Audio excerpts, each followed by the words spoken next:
Misschien komt er nog, Jon. Maar dat weten we net zeker.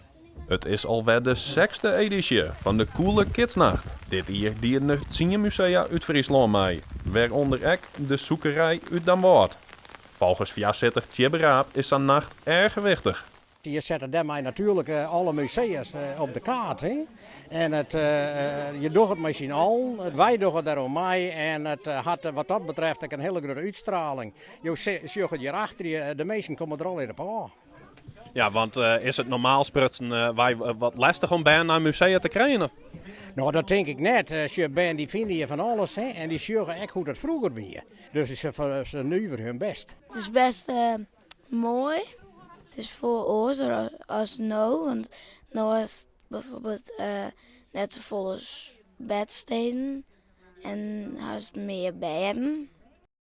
Het waar is wel barrenboos, maar dat mij de pret net drukken. We hebben jongen natuurlijk ook een vuurkorfje, maar zoals je zien kan, het waar speelt u net in de kaart. Dus dat gaan we er al halen, maar dan willen ze op een andere manier van maken. En dat kan naar speeltjes worden, maar dat kan natuurlijk ook een puzzel wezen. En ben er al een soort mensen op oude kamer? Nou, zat ik nou om me heen zeggen, ik ben je krijgt een kwartiertje, dan valt het mij net, ik bedoel maar de meesten die komen druppelswezen binnen. En ik schat in dat we op dit moment al een 20 tot 24 mensen hier over het terrein hebben. Ik denk, nou, ik weet er niet van. Het valt letterlijk en figuurlijk in wetter. Maar als je dit zorgt, dat is natuurlijk prachtig. Als je de mensen zorgt hoe die je douane binnen.